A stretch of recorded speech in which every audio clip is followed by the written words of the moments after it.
This one is from Dual Shockers from Logan Moore. Reads, Minecraft's 4K update has been officially canceled. It says, over 2 years ago, Mojang announced that Minecraft would be receiving an update called the Super Duper Graphics Pack. This update was planned to come out in fall 2017 and would add a visual overhaul to Minecraft, along with 4K visuals for those on platforms that would allow it. Eventually, though, news on the update fell silent, and Mojang since hasn't talked about the Super Duper Pack's arrival much at all. Today, Mojang finally broke that silence. On the official Minecraft website, it was confirmed that development on the Super Duper Graphics Pack has now ceased entirely, meaning it'll never see the light of day. Quote, Super Duper was an ambitious initiative that brought a new look to Minecraft, but unfortunately the pack proved too technically demanding to implement as planned, end quote, Mojang explained in the blog post. As stated, the primary reason for the graphical update's cancellation had to do with how it worked to be implemented on various platforms.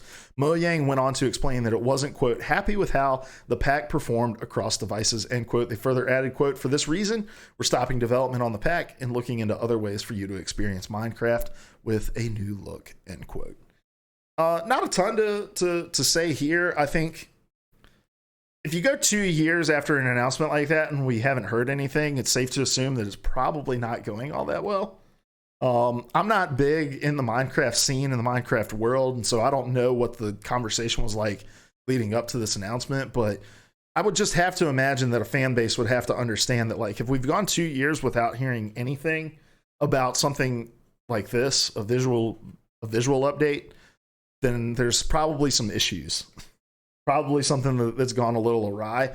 I think, you know, I applaud a developer who's willing to cut their losses and say, hey, releasing this would not have been optimal for a lot of our fans on different platforms, and so we're just going to scrap it all together rather than trying to double down and cost the studio even more money, even more time, and then still not necessarily knowing if you're going to get it right.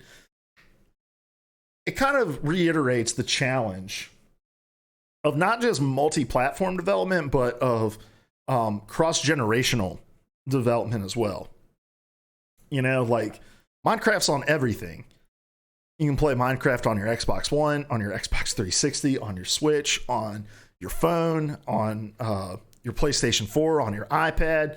Like, you can play this game everywhere, and there's a difficulty in implementing new features when you're having to make sure that they're going to work across as many platforms as you are going to push that update out on.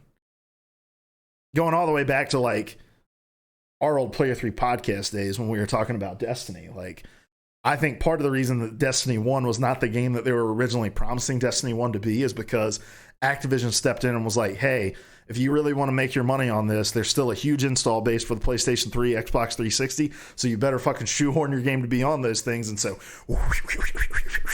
cut, because we got to get it to run on this shit. And then they push something out the door that was not even remotely the original vision that they had. It's difficult. Games change based on the platforms that they have to release on. And so I think that this update probably, again, not a one-to-one comparison, because I'm sure they can pick and choose what platforms are going to have what features, but you're asking these consoles to create these infinite worlds that exist in Minecraft in 4K. I can understand that there's issues that are being run into there.